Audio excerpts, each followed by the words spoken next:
मैं रणविजय प्रभात खबर से। भारत ने आज़ादी के बाद दो आंदोलन मुख्यतः देखा है, एक देवी की क्रांति, एक करुणा आंदोलन। आपका भी मूवमेंट टाइप लगता है, तो वो दोनों का अनुभव जो सामान्य वर्ग में है वो बेहतर नहीं मिल रहा। आपकी पदयात्रा से, जन सुराग से आम लोग विश्वास पैदा कर पाएंगे। पहली बात तो हम कोई आंदोलन नहीं कर रहे हैं, मेरा आंदोलनों में कोई यकीन नहीं है। आपने जो दो आंदोलनों की बात करी, आपने उसके परिप्रेक्ष्य को नहीं समझा होगा। आंदोलन जो है वो एक तेज हथियार के जैसा है। अगर आपके हाथ में तेज हथियार है, आप एक बड़े से बड़े वृक्ष को उससे काट सकते हैं, लेकिन कितना भी आपके हाथ में हथियार बड़ा हो, आप पौधे को पेड़ नहीं बना सकते हैं। जिस जेपी आंदोलन की आप बात कर रहे हैं, जेपी आंदोलन का लक्ष्य बिहार सुधारना नहीं था।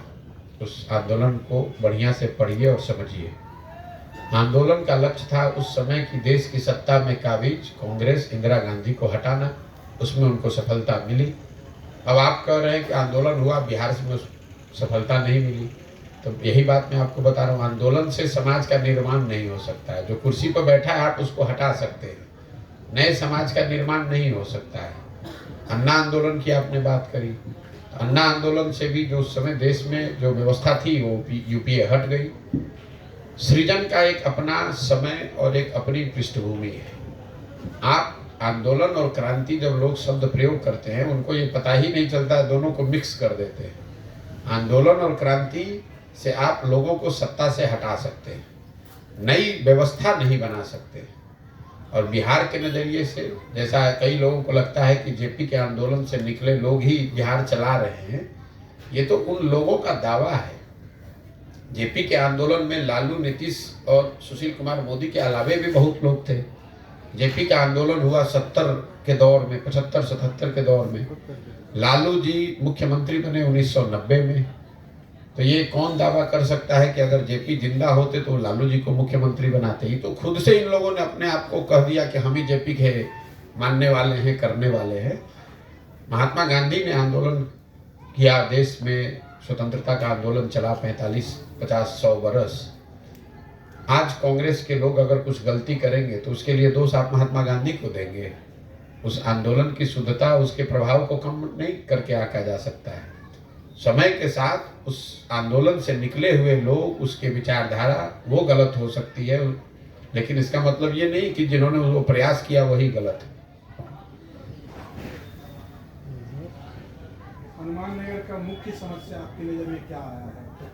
अभी तो हनुमान नगर आज चलना शुरू करेंगे तो आप हनुमान नगर की बात कर रहे हैं, तो फिर चलने की जरूरत क्या है? आप लोग तो यही, जो नेता है वो यहाँ आए उससे पहले आप लोग वो जो बोलता है उसी को ध्रुव सत्य मान लेते हैं। जो लोग 2 बार 3 बार से विधायक हैं बिहार में और आपके क्षेत्र में भी, उनसे जाकर आप खाली पूछिए कि अपने विधानसभा क्षेत्र के सारे पंचायतों का नाम बता दो।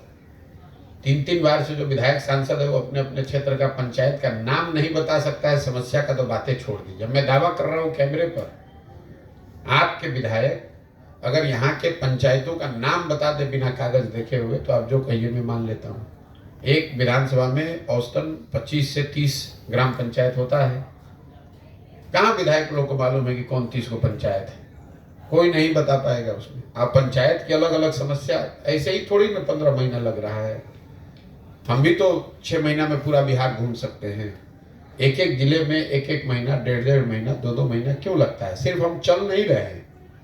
चलना तो एक जनसंपर्क का तरीका है, लेकिन जितना हम चल रहे हैं सुबह से 8 बजे से अभी तक बैठ के वो काम भी कर रहे हैं कि कल जो देखा, जो चर्चा की, जो समझ में आया उसको कंपाइल भी करते हैं, उस पर चर्चा करते हैं, रास्ता कैसे निकाला जा सकता है ये समझते हैं, तभी तो बात सुधरेगा। नहीं तो सिर्फ यात्रा कर लेने से क्या होगा? आप 10-20, 50, 100 आदमी के साथ घूमिए या 10-20 हजार आदमी के साथ घूमिए, उससे तो समाधान नहीं होगा। आपके जनसंपर्क में बाढ़ समस्या आई है? बाढ़ समस्या आई है, लोग बताते हैं। लेकिन बाढ़ की समस्या को समझने के लिए आपको जनसंपर्क करने की जरूरत नहीं है। 50% बिहार की कृषि योग्य भूमि पर बाढ़ का प्रभाव है या बाढ़ का खतरा है, ये सबको मालूम है। जनसंपर्क और पदयात्रा में उसका दूसरा पहलू समझ में आता है कि जितनी आधी जमीन बाढ़ से प्रभावित है, जो आधी बची हुई जमीन है, उसमें आधी जमीन जल जमाव और सूखे से प्रभावित है। तो जल जमाव मेरी समझ से बहुत बड़ा मुद्दा है जिस पर चर्चा नहीं होती है। बाढ़ की चर्चा खूब होती है, जल जमाव की चर्चा नहीं हो रही है। बिहार में करीब करीब 1/3 जमीन, बाढ़ तो कभी आएगा कभी नहीं आएगा, लेकिन जल जमाव के लिए 1/3 जमीन जल जमाव से प्रभावित है। या तो एक फसल वहाँ हो रहा है या वो एक फसल भी नहीं हो रहा है। कोई ऐसा ग्राम पंचायत, कोई ऐसा प्रखंड नहीं है जहाँ 10-20 हजार एकड़ जमीन जल जमाव से प्रभावित न हो। जो नेपाल से लगते हुए एरिया है, वहाँ पर नदियों का कटाव का मामला ज़्यादा है, नदियों के रास्ता बदलने का मामला ज़्यादा है बाढ़ से ज़्यादा, क्योंकि वहाँ बाढ़ ज़्यादातर सरकारी आंकड़ों में के हिसाब से बाढ़ वहाँ आता ही नहीं है। बाढ़ के जो डेफिनेशन है कि 3 दिन तक पानी वहाँ रहना चाहिए, 72 घंटे तक। नेपाल से नदी से पानी आया, 24 घंटे में तबाही मचाई, पानी निकल गया। तो सरकार की नज़र में तो वहाँ बाढ़ आया ही नहीं, लेकिन तबाही बाढ़ से भी ज़्यादा हुई। तो पदयात्रा आप करते हैं इन चीज़ की बारीकियों को समझने के लिए। बिहार में बाढ़ आता है, इसके लिए पदयात्रा करने की क्या जरूरत है? तो पटना में, दिल्ली में बैठ के आप बता सकते हैं। बिहार में पदयात्रा का जो मेरा अभी तक अनुभव रहा है, जल संसाधन को लेकर, जल प्रबंधन को लेकर, जल प्रबंधन यहाँ इतना बड़ा विषय है कि आधी जमीन बाढ़ से प्रभावित, 1/3 जमीन जल जमाव से प्रभावित, और जो बच गया उसमें सूखे किस्म की दिक्कत। बिहार देश का एकमात्र ऐसा राज्य है जहां पिछले 10 बरस में सिंचाई की सुविधा 11% से कम हो गई है। 10 बरस पहले अगर 100 एकड़ जमीन में नहर और नलकूप से सिंचाई होती थी तो वो घट के 89 एकड़ रह गया, क्योंकि नहरों का और नलकूपों का रखरखाव बंद कर दिया गया। दूसरी जो यहाँ समस्या, अब आप ये पूछेगा कि यहाँ जल प्रबंधन में इतनी दिक्कत क्यों है? दिक्कत इसलिए है कि जल संसाधन विभाग बिहार में चोरी का, भ्रष्टाचार का सबसे बड़ा विभाग है। ये मैं आपको फर्स्ट हैंड बता रहा हूँ, सरकारों को बहुत करीब से देखने के बाद। इसका एक प्रमाण आपको मैं देता हूँ। बिहार में पिछले 30 बरस में ज़्यादातर समय गठबंधन की सरकार रही हो, चाहे भाजपा नीतीश की हो, भाजपा लालू जी की हो, लालू कांग्रेस की हो। आप ये देखेंगे कि मुख्यमंत्री जिसका रहता है वो सारे विभाग का बंटवारा कर देगा, जल संसाधन विभाग का बंटवारा कभी नहीं करता है। ऐसा क्यों? क्योंकि ये कमाने का सबसे बेहतर जरिया है। और सिर्फ कमाने का ही नहीं, कमाई तो आप लोग जो चोरी कर रहे हैं वो पथ निर्माण विभाग में भी करेंगे, भवन निर्माण में भी करेंगे, अन्य भी विभाग हैं। लेकिन दूसरे विभाग और जल संसाधन विभाग में फर्क ये है, अगर सड़क टूटेगी, सड़क नया बनेगा तभी तो कुछ चोरी कीजिएगा। अगर खराब सड़क बनाइएगा तो पब्लिक को दिखेगा, हल्ला भी हो सकता है कि भैया यहाँ सड़क में चोरी हुई है। जल संसाधन विभाग में 2 बड़े जबरदस्त फायदे हैं। एक तो इसमें आप खुद ही बांध तोड़ के बाढ़ लाकर उसमें पैसा सैंक्शन करके चोरी का उपाय लगा सकते हैं। दूसरा, चाहे जितना चोरी कर लिया, लिख दिया कि बाढ़ में बह गया, तो कोई उसका जांच नहीं है, पकड़ाने जाने की संभावना नहीं है। तो जल संसाधन विभाग सबसे बड़ा चोरी का यहाँ विभाग है, और इसीलिए जो लोग सत्ता में रहते हैं उसको छोड़ते नहीं है। और इसीलिए ये पूरी जो व्यवस्था है, कुछ तो वैज्ञानिक सोच का अभाव है कि इस पूरे पानी को बाढ़ के नज़रिए से न देखकर इस पानी को अपनी ताकत समझी जाए। दुनिया में आज पानी की हर जगह कमी है, पूरे देश में पानी की कमी है, और बिहार में इतना ज़्यादा पानी है। इस पानी का अगर सही सदुपयोग किया जाए तो कई चीज़ें आप उसको, इसका फ़ायदा उठा सकते हैं। लेकिन कुव्यवस्था, चोरी इतनी है कि आप सड़क पर चलते हैं तो एक साइड बाढ़ दिखता है, दूसरे साइड सूखा दिखता है।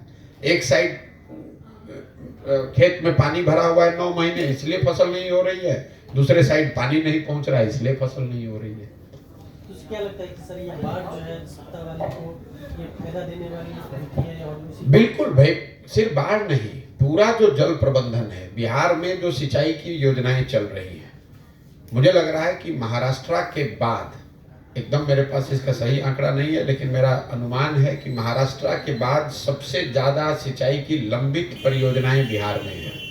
1950 से चली जा रही है। अभी मधुबनी में, दरभंगा में आज से नहीं, ये 50 बरस से ये योजना चली ही जा रही है। न कभी उसको पूरा किया जाता है, न उसको बंद किया जाता है। वो परमानेंट कमाने का उपाय है। दूसरा जो ये बांध की बात है, हर बार वही बांध सबको मालूम है। मतलब लोग तो गांव में ये बताते हैं कि पैसा देकर लोग बांध तोड़वाते हैं कि बांध टूटेगा तो फिर वहां पैसा आएगा। तीसरा जो सबसे बड़ी बात है कि जल को रिसोर्स की तरह हम देखते नहीं है कि पानी हमारी सबसे बड़ी ताकत हो सकती है, इस तरह से नहीं देखते। हम लोग पानी को अभिशाप के तौर पर देखते हैं, जबकि पानी बिहार की सबसे बड़ी ताकत हो सकती है। जैसे मान लीजिए हम लोग के पास इतने लोग हैं जो मजदूरी करते हैं। अगर आपके पास रोजगार का साधन हो तो ये आपकी ताकत होगा। अगर रोजगार का साधन नहीं है तो आपके लिए अभिशाप है, लाइबिलिटी है। ये तो आप किस नजरिए से उसका इस्तेमाल करते हैं। सरकार की नजर में पानी कमाने का जरिया रहा है कि पानी से बाढ़ आने दो, तबाही मचने दो, उसमें कमाई करो। पानी से समाज की तरक्की कैसे होगी, बिहार का फायदा कैसे होगा, इसमें कैसे यहाँ इससे बिजली पैदा होगी, इससे सिंचाई कैसे होगी, इसकी चिंता नहीं है। सबकी चिंता यह है कि हर साल बाढ़ आए और उससे लूट हो, फिर अगले साल बाढ़ आए फिर लूट हो। सर हाल ही में अभी तो आपके जिले के ही जल संसाधन मंत्री हैं और इस जिले की क्या दुर्दशा है बाढ़ और सूखे को लेकर आप देख लीजिए। हम तो जितने प्रखंड से घूम कर आ रहे हैं, लोग अपशब्द ही बोल रहे हैं। कहीं कोई नहर, मतलब कि कहीं नहर खुदवा गया झूठ मूठ का, और वहां लोग बता रहे पानी ही नहीं आ रहा है, लेकिन खुदवा कर दो चार जो भी कितने हजार करोड़ रुपए उसमें निकाले गए। दरभंगा में तो दरभंगा तो उसका जीता जागता, जो मैं बात कह रहा हूँ इसको तो आप देख सकते हैं दरभंगा में क्या हो रहा है। यहाँ का आदमी जल संसाधन मंत्री है, जबरदस्ती का काम पैदा करना और बिना ये सोचे समझे कि उस काम का कोई लाभ है भी कि नहीं है। काम दीजिए, काम दीजिएगा तभी तो चोरी होगा, उसमें काम कुछ न कुछ पैदा किया जाए। अभी तक के पदयात्रा में क्या अनुभव रहा है और सबसे बड़ी समस्या क्या है, नौजवानों को क्या फायदा मिलेगा? पदयात्रा के दौरान जो सबसे बड़ी समस्या मैंने देखी वो है बेरोजगारी और पलायन। अब आप ये कह सकते हैं कि बेरोजगारी और पलायन बिहार के सबसे बड़े मुद्दे हैं। इसको जानने के लिए पदयात्रा की क्या जरूरत है? पदयात्रा करने से पहले भी हमको इस बात का इल्म था, जानकारी थी कि बिहार में पलायन और बेरोजगारी सबसे बड़ा मुद्दा है। लेकिन पदयात्रा के दौरान इन समस्याओं के सामाजिक आर्थिक पहलुओं की समझ बनी और इनकी विकरालता का अनुभव हुआ। जैसे आप पलायन को ले लें, पलायन के बारे में हम लोग की सोच है कि बिहार से आंकड़े बताते हैं कि करोड़ों लोग नौजवान बाहर जाते हैं मजदूरी करने। लेकिन जब गांव में मैं इतने दिन से घूम रहा हूं तो मैंने पाया कि पलायन सिर्फ गरीबों का मुद्दा नहीं है। गरीब घर के बच्चे मजदूरी करने के लिए बाहर जा रहे हैं, लेकिन जो बिहार के नजरिए से समृद्ध परिवार हैं उनके बच्चे भी पलायन कर रहे हैं। वो नौकरी और पढ़ाई के लिए पलायन कर रहे हैं। पलायन हर परिवार को इफेक्ट कर रहा है। गरीब का जो बच्चा है उसको मजबूरी में जाना है, और जो समृद्ध परिवार के बच्चे हैं उनकी भी मजबूरी है कि उनको भी जाना है। परिवार की परिकल्पना ही बिहार में पलायन ने खत्म कर दिया। मान लीजिए हम 15 महीने से चल रहे हैं पैदल, तो बहुत आदमी बताता है भैया ये तो घर परिवार छोड़कर 15 महीने से चल रहे हैं। लेकिन जो आदमी ये बात बता रहा है उसको खुद नहीं इस बात का एहसास है कि उसके बच्चे भी 15 महीना में 1-2 बार ही घर आते हैं, क्योंकि लोगों ने इसको अपने जीवन की सच्चाई मान लिया। तो गांव के गांव 40 से 50% युवा जो है गांव का वो बाहर ही रहता है। जहां बाढ़ प्रभावित जो गांव पंचायत है वहां ये दर 70-80% है। ऐसे परिवार गांव में आप जाएंगे तो आपको ज्यादातर महिलाएं, बच्चे और बूढ़े मिलते हैं, नौजवान नहीं मिलते हैं। ऐसे परिवार जिसमें पति पत्नी बाल बच्चे माता पिता साथ में रह रहे हो, ये इक्का दुक्का ही गांव बचे हुए हैं। इक्का दुक्का ही घर बचे हुए हैं गाँव में। होली, दशहरा, दिवाली लोग साथ में परिवार मनाए, इसकी परिकल्पना ही धीरे धीरे खत्म हो गई है। यही हाल कमोवेश बेरोजगारी का है। बेरोजगारी ऐसा नहीं है कि जो गरीब है उसके लिए बड़ा मुद्दा है कि हमारे बच्चे को नौकरी कैसे मिलेगी। जो यहाँ समृद्ध परिवार है वो भी अपने बच्चों के रोजगार के लिए उतना ही परेशान है। जो सो कॉल्ड यहाँ पर बड़े किसान हैं, 20 बीघा 25 बीघा की खेती कर रहे हैं, जो छोटे मोटे व्यवसाय करने वाले लोग हैं, वो भी आकर अपने बच्चों के 20-25 हजार रुपये सरकारी नौकरी के लिए भी हाथ जोड़ने को तैयार है। संविदा पर तमाम लोग ऐसे काम करते हुए जब मुझे गांव में मिलते हैं, 6,000, 10,000, 12,000 रुपये पे नौकरी कर रहे हैं। उनसे पूछिएगा, वो 10 बीघा का मालिक है, लेकिन 10,000 रुपया के लिए भी नौकरी के लिए कुछ भी करने को तैयार है। तो बेरोजगारी और पलायन ये सर्वस्पर्शी समस्या है, सबसे बड़ी और सबसे ज्यादा दुखद। आपने कहा 55% विकल्प की तलाश में है। 50 से 55% है। वैसे राज्य विकल्प की तलाश में नहीं है, वो उनकी मांग है, उनकी सोच है कि ऐसा होना चाहिए। वैसे राज्य में जहाँ जाति एक हकीकत है, जहाँ की सारी पार्टियां विधानसभा में प्रस्ताव पारित करके जातिगत सर्वेक्षण के पक्ष में अपना मत रखती हैं, और यहाँ की हकीकत है कि यहाँ जाति से नकारा नहीं जा सकता। सुशील मोदी एक उदाहरण है, जिनको अगरों ने कभी नेता नहीं माना और पिछड़ों के वो नेता कभी बन नहीं पाए। वैसी परिस्थिति में आप अपने आप को विकल्प के तौर पर क्या मानेंगे? देखिए, ये पहली बात तो आपका और बिहार के राजनीति को पर चर्चा करने और कवर करने वाले लोगों का ये भ्रम है कि जाति सिर्फ बिहार में है। आप बिहार में राजनीति को कवर करते हैं, आप आंध्र प्रदेश तो नहीं गए हैं, तमिलनाडु की राजनीति का आपने अध्ययन नहीं किया है, उत्तर प्रदेश की राजनीति, गुजरात की राजनीति को उतनी बारीकी से आप नहीं समझते हैं। वहाँ पर भी इतनी ही जाति है जितनी यहाँ जाति है। मैंने देश भर में काम किया है, इस बात को समझ लीजिए। जाति जो है वो एक समाज की बड़ी सच्चाई है। हर वो चीज जो समाज का हिस्सा है वो राजनीति में भी उसकी भूमिका होगी। अगर समाज में गरीबी है तो राजनीति में भी गरीबी एक मुद्दा होगा। अगर समाज में भ्रष्टाचार है तो राजनीति में भी उसका असर आपको दिखेगा। लेकिन जाति को समझना एक बात है और जाति की राजनीति करना दूसरी बात है। मुझे या जनसुराज को जाति की समझ यहाँ किसी भी दूसरे जाति के नेता से ज्यादा है, लेकिन हम जाति की राजनीति की बात नहीं करते हैं, हमें वो करना नहीं है। और ये सिर्फ हमारी बात नहीं है, बहुत सारे लोग जो बड़े नेता हैं उनको जातियों की बहुत अच्छी समझ है, लेकिन ये जरूरी नहीं है कि वो जाति की राजनीति करते हैं। आपने कहा कि बिहार में तो हर आदमी जाति की राजनीति कर रहा है, ये आपका भ्रम है। हर आदमी जाति की राजनीति नहीं कर रहा है। मैं रोज कैमरे पर कहता हूं, आपको क्या लगता है कि लालू जी जाति की राजनीति करते हैं? ऐसा आपको लगता है? हम रोज कहते हैं कि लालू जी जाति की राजनीति नहीं करते हैं। लालू जी अगर जाति की राजनीति करते तो वो ये कहते कि कोई यादव समाज का आदमी ही बिहार का मुखिया मुख्यमंत्री होगा और सब यादव जी लोग, आप लोग लालटेन को वोट दीजिए। लालू जी तो ये नहीं कह रहे हैं। लालू जी ये कह रहे हैं कि हमारा लड़का मुख्यमंत्री होगा और सारे यादव समाज के लोग, हमको आप लोग वोट दीजिए। तो ये जात की राजनीति कहाँ हुई? ये तो लालू जी तो अपने परिवार, अपने बेटे की राजनीति कर रहे हैं। ये तो समाज की अज्ञानता है कि उसको लगता है कि भाई हमारे जात के हैं, इनको भाई यादव समाज में लोग पिछड़े नहीं हैं। अगर बिहार देश का सबसे गरीब और पिछड़ा राज्य है और 14% आबादी यादव समाज की है, तो स्वाभाविक है कि सबसे ज्यादा पिछड़ों की अगर संख्या के हिसाब से आप देखेंगे तो सबसे ज्यादा गरीब तो यादव ही मिलेंगे आपको। तो जाति की राजनीति, और दूसरी बात कि बिहार में हर आदमी जाति पर वोट करता है, ये भी आपका भ्रम है। अगर बिहार में हर व्यक्ति जाति पर वोट करता तो नरेंद्र मोदी को बिहार में वोट कर कौन रहा है ये बता दीजिए हमको। उनके जाति का तो बिहार में कोई नहीं रहता है। मुसलमान तो जाति पर नहीं वोट कर रहा है, वो लालटेन को जाति के नाम पर तो नहीं वोट कर रहा है। 20% की उनकी आबादी है, वो तो भाजपा के डर से उनको वोट कर रहा है। तो वोटिंग जो है वो सिर्फ इतना सीधा नहीं है कि अरे भैया सब जाति पर होता है, सब जाति पर वोट होता है। अगर ऐसा होता तो जिस जाति समूह का, जिस जाति का कोई नेता बन जाता वो तो कभी नहीं हारता, उसका सीट ऊपर नीचे कभी नहीं होता, क्योंकि जाति की संख्या प्रोपोर्शन तो फिक्स है।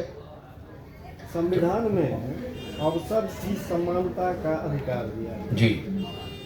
ऐसे में आरक्षण के प्रति अपना नजरिया स्पष्ट करें। बिल्कुल आरक्षण के पक्ष में है। जो संवैधानिक व्यवस्था बनाई गई है, जो शब्द प्रयोग आपने कहा, अवसर की समानता, संविधान बनाने वाले लोगों ने ये कहा कि आरक्षण लागू हो और ये समय सीमा तक हो, 20 वर्ष के लिए किया जाए। क्यों कहा? क्योंकि उनकी सोच थी कि 20 वर्ष में अवसर की समानता सबको मिल जाएगी। अवसर की समानता क्या है? अवसर की समानता सिर्फ नौकरी नहीं है, अवसर की समानता ये भी है कि सबको एक तरह के विद्यालय में पढ़ने का भी अवसर मिले। अवसर की समानता ये है कि कोई बच्चा भूखा भी न सोए। तो अगर कोई बच्चा, उसको पढ़ाई करने की सुविधा नहीं है, उसको भोजन नहीं है, उसको रहने का घर नहीं है, उसका मुकाबला आप ऐसे लड़के से कराएंगे जो अच्छे स्कूल में पढ़ रहा है, जिसको 4 ट्यूशन दिया जा रहा है, जिसको खाना बढ़िया मिल रहा है, तो अवसर की समानता नहीं हुई। तो कई लोग ये सवाल पूछते हैं कि आरक्षण कब तक? आरक्षण तब तक जब तक अवसर की समानता सामाजिक आर्थिक नजरिए से न हो जाए। तो ऐसा नहीं है कि 20 वर्ष के लिए प्रावधान किया गया और आरक्षण को अब बढ़ाया जा रहा है। जिस दिन ये सारे वर्गों के आर्थिक सामाजिक आंकड़े पैरामीटर में या सारे समाज के लोग करीब करीब बराबर हो जाएं, थोड़ा कम या ज्यादा, तब आपको आरक्षण हटाए जाने की बात करनी चाहिए। जब तक अवसर की समानता न हो तब तक आरक्षण रहना चाहिए, ताकि जिनको अवसर थोड़ा कम मिला पढ़ाई में, आर्थिक वजहों से, सामाजिक कारणों से, उन लोगों को हाथ पकड़कर आपको थोड़ी मदद करनी पड़ेगी। सर, हाल ही के दिनों में अभी जो विधानसभा चुनाव, और दूसरी एक और बात महत्वपूर्ण आप लोग समझिए, ये बिहार में जो आरक्षण का जो भूत चलाया जाता है, दायरा बढ़ाने, इसका भूत आप समझिए क्या है। टोटल सरकारी नौकरी में बिहार के 1.57% लोग ही हैं।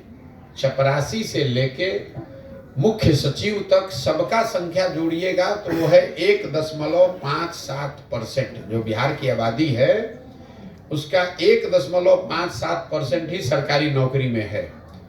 तो अगर आप उसमें आरक्षण का दायरा बढ़ा भी दीजिएगा तो कुछ हजार लोगों को फायदा होगा। 98.5% जो आबादी है वो तो उस दायरे में आती ही नहीं है, वो सरकारी नौकरी में है ही नहीं। तो आप आरक्षण चाहे 100 कर दीजिए, उससे कैसे उसकी गरीबी दूर होगी। इस संदर्भ में हम आपका नजरिया जानना चाहते हैं, आपका क्या, मान लीजिए आप आएंगे। हमारा नजरिया हमने आपको बता दिया, जो भी संविधान के अनुसार व्यवस्था बनाई गई है वो व्यवस्था होनी चाहिए। लेकिन मेरा नजरिया ये है कि समाज में सुधार तब होगा जब इनको अवसर की समानता शिक्षा में दी जाए, अवसर का समानता भूमि में दिया जाए, अवसर की समानता पूंजी में दी जाए। दलित परिवार के बच्चे, जो अति पिछड़े परिवार के बच्चे हैं, उनको पूंजी भी दी जाए ताकि वो रोजी रोजगार कर सकें। उनको बच्चे को अच्छे स्कूल में पढ़ाया जा सके ताकि वो आगे जाकर कम्पीट कर सकें। उनको भूमि दिया जाए ताकि वो अच्छी खेती किसानी कर सकें। सिर्फ सरकारी नौकरी में अगर आप आरक्षण करेंगे और दूसरा कुछ नहीं करेंगे तो इन समाज को उसका फायदा नहीं मिलने वाला है। और ये बात जो सरकार ने अभी जातिगत सर्वेक्षण कराया, ये इन्होंने अपना मुंह पर खुद कीचड़ लपेट लिया। भाई 32 वर्ष से आप कह रहे हैं कि आप सामाजिक न्याय के नाम पर राजनीति कर रहे हैं, सत्ता में बैठे हुए हैं। 32 वर्ष से बिहार में सत्ता में है कौन? लालू और नीतीश। तो अगर इन वर्गों के साथ अन्याय हुआ, इनको वो लाभ नहीं मिला, ये वंचित रह गए, तो इसका दोषी कौन है? जो सत्ता में बैठे हैं।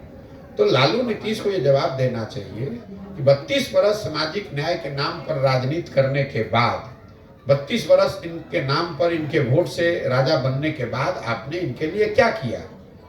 ना उनकी आर्थिक स्थिति सुधरी, ना उनकी शैक्षणिक स्थिति सुधरी, ना उनको सरकारी नौकरियों में उनकी संख्या बढ़ी। अब फिर आप कह रहे हैं कि इसको 50 से 65, 65 से 80, अब जो करना है कर लीजिए।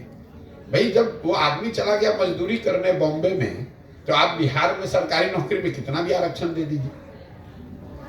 ये तो समाज को मूर्ख बनाने का प्रयास है। आप देखिए बिहार में जो सरकार है, नौकरियों की बात छोड़ दीजिए, बिहार सरकार का बजट है 2,46,000 करोड़।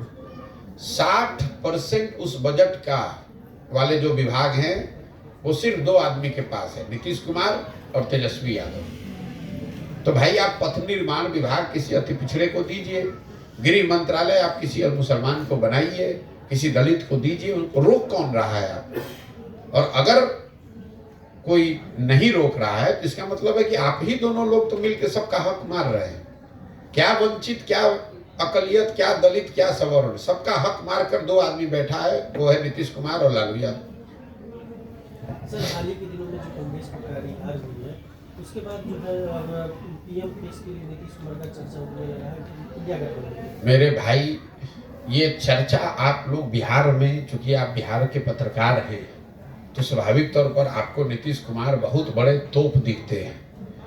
42 विधायकों वाले दल के नेता, लंगड़ी सरकार चलाने वाले आदमी, जो कभी उछल के कमल के साथ, कभी लालटेन के साथ, जिसका खुद भरोसा नहीं है, जिसको खुद नहीं पता है कि कल वो कहाँ रहेगा, उसको देश में कौन नेता बना रहा है, ये सिर्फ बिहार के पत्रकारों को पता है।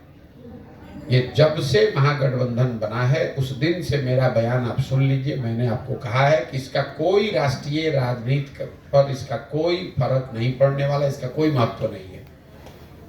जो विपक्ष की राजनीति है उसमें सबसे बड़ा दल कांग्रेस है, हारे या जीते। दूसरा तृणमूल है, तीसरे नंबर पर डीएमके है। जदयू को कौन पूछ रहा है? ये तो अपने मुंह मियां मिट्ठू होने वाली बात है। लालू जी ने कहा कि देश का प्रधानमंत्री नीतीश जी होंगे। लालू जी के कितने सांसद हैं भैया लोकसभा में? 0। तो जिस पार्टी का 0 सांसद है वो बता रहा है कि देश का प्रधानमंत्री कौन होगा। जिसके दल के अपने 42 विधायक हैं वो देश का नेता आप लोग उसको बता रहे हैं। और सबसे बड़ी बात, जो देश का सबसे पिछड़ा राज्य है, सबसे ज्यादा कुशासन के लिए पूरा देश में जाना जा रहा है, गरीबी के लिए, बेरोजगारी के लिए, पलायन के लिए, उस राज्य को नेता के दूसरे राज्य के लोग मान जाएंगे कि भैया आइए और महाराष्ट्र को बिहार बना दीजिए, तमिलनाडु को बिहार बना दीजिए। ऐसा कोई मान सकता है? ये मतलब कॉमन सेंस जो है, लॉजिक जो है, इसके लिए आपको कोई राजनीति का ज्ञाता नहीं होना है। इतनी समझ तो लोगों को है कि आप केरल में जाइएगा तो केरल के लोग कहेंगे कि हम केरल को बिहार जैसा बनाना चाहते हैं। किस आधार पर आपको कोई नेता वहां मानेगा? आपके पास संख्या बल है नहीं, आपके पास पैसा साधन वर्कर है नहीं, आपने गवर्नेंस के आधार पर ऐसा कोई मॉडल खड़ा नहीं किया जिसको देश भर फॉलो करना चाहता है। तो किस आधार पर आपको कोई नेता मान लेगा?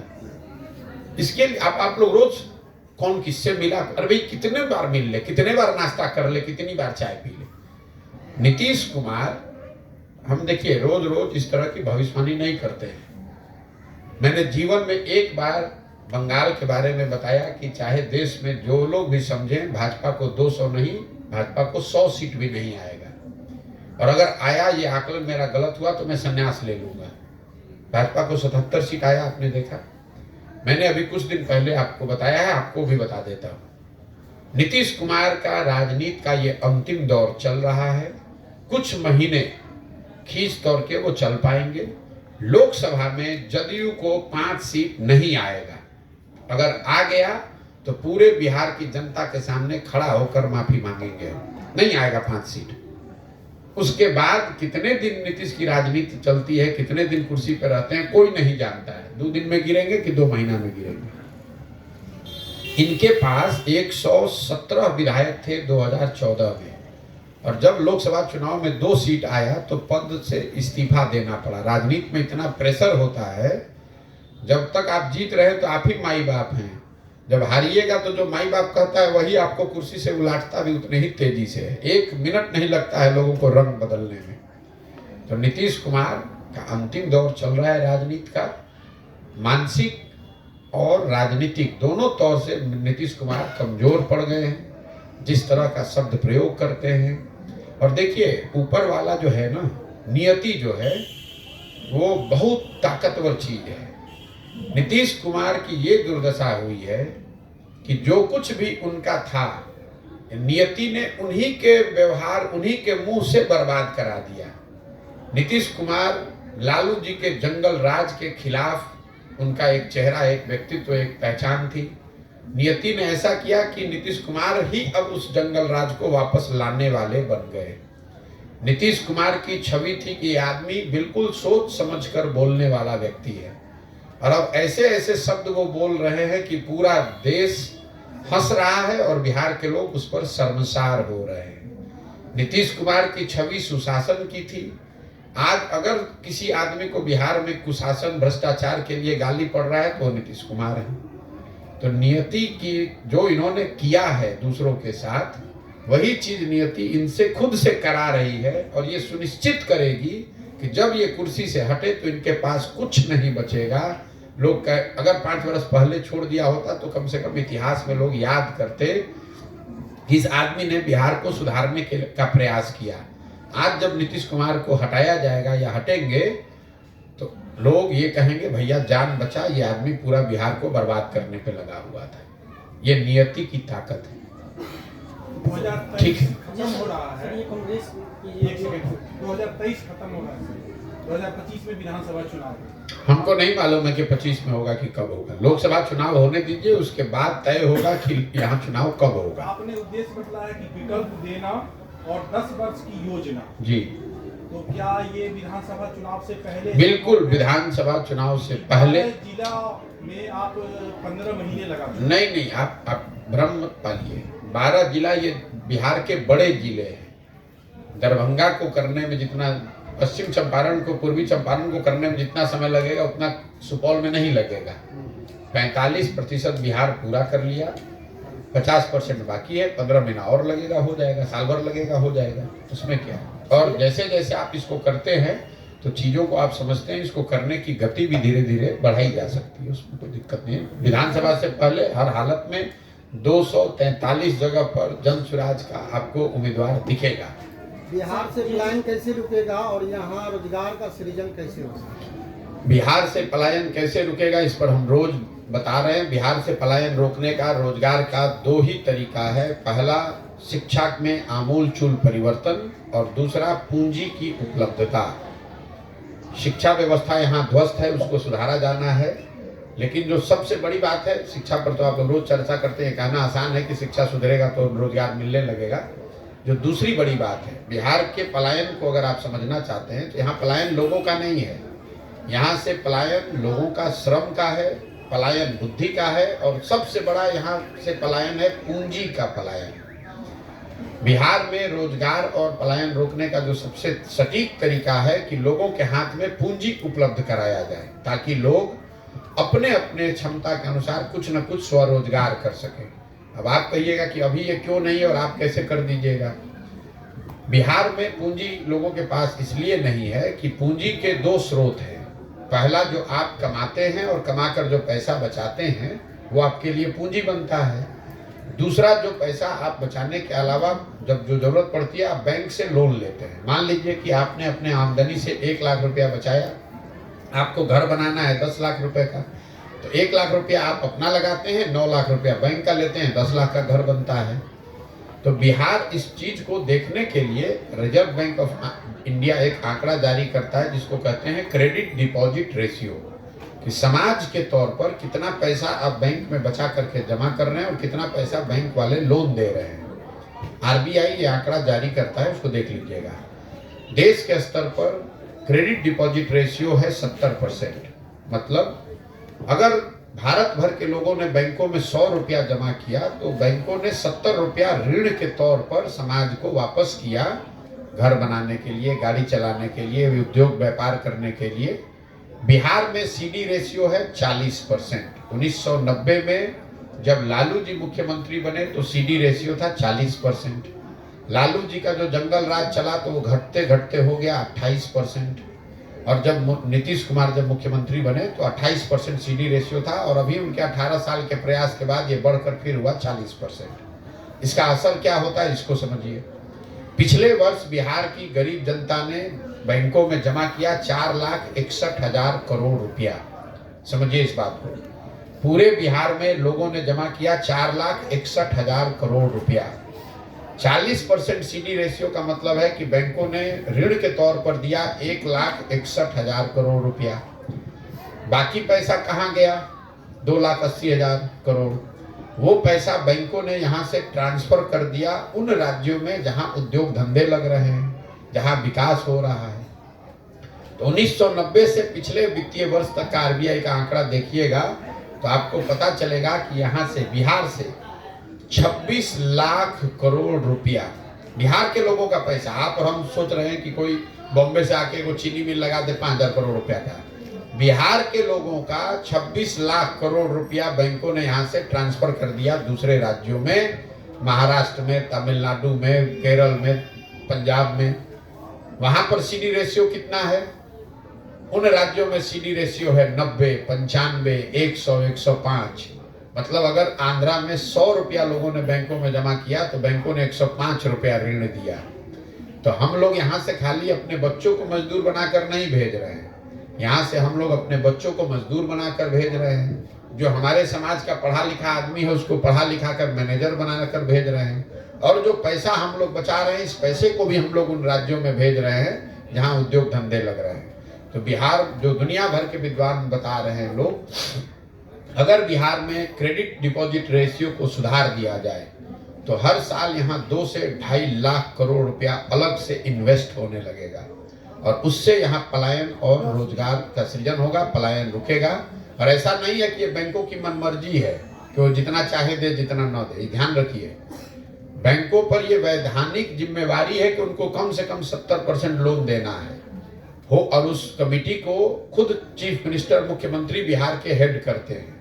लेकिन हो ये रहा है कि जैसे मुख्यमंत्री का बात थानादार नहीं सुन रहा है, अफसर नहीं सुन रहा है, वैसे बैंक वाले भी नहीं सुन रहे हैं। आप जरा अंदाजा लगाइए कि अगर 26 लाख करोड़ रुपया बिहार में रहा होता तो कितने ज्यादा लोगों ने घर बनाया होता, कितने ज्यादा लोगों ने मोटरसाइकिल कार खरीदा होता, कितने लोगों ने खाद सीमेंट कपड़े का व्यापार कर लिया होता। जब ये इकोनॉमिक एक्टिविटी बढ़ेगी तभी तो रोजगार मिलेगा। यहाँ भाई, यहाँ के लड़के जाके बॉम्बे में घर बना रहे हैं, यहाँ घर बनने लगेगा तो यहीं पे घर बनाएगा, क्यों जाएगा बॉम्बे? लोग राजमिस्त्री का काम करने इसलिए तो जा रहे हैं कि यहाँ घर उतने नहीं बन रहे हैं। घर क्यों नहीं बन रहा है? 90% घर जो देश में बन रहा है वो तो लोन पे बन रहा है। अगर आपको लोन मिलेगा नहीं तो आप घर बनाइएगा कैसे? अगर आपके पास अभी बचत का पैसा 1 लाख है, आप 2 कमरे का घर बना रहे हैं, 10 लाख का आपको लोन मिलेगा तो आप 6 कमरे का घर बनाइएगा और कमा के धीरे धीरे पैसा वापस कीजिएगा। तो ये जो पूंजी की अनुपलब्धता है, क्रेडिट की जो, और बिहार में इसकी कोई चर्चा नहीं करेगा। आप यहाँ जो फिनांस मंत्री है उसको बुलाकर पूछिएगा क्रेडिट डिपॉजिट रेशियो होता क्या है, तो उसको भी नहीं मालूम। तो यहाँ सुधार होगा कैसे? आप इतने दिन से पत्रकारिता कर रहे हैं, किसी ने आपको ये बताया कि बिहार से 26 लाख करोड़ रुपया बैंकों ने ट्रांसफर किया है पिछले 30 वर्ष में? कोई बात नहीं करता, नीतीश कुमार भी नहीं बात करते। हम आपको कैमरे पे कह रहे हैं, कोई अगर झूठला दे तो मैं जो कहिएगा मैं मान लूंगा। इतना पैसा यहाँ के लोगों का, हमारा आपका बचत का पैसा बैंक दूसरे जगह भेज रहे हैं, सरकार सो रही है। सरकार नौकरी में आरक्षण की बात कर रही है। अरे ये पैसा जब यहाँ लगेगा तब तो यहाँ के हर घर में बच्चों को रोजगार मिलेगा। भाई आप खत्म करेंगे हमारा और 1 लाख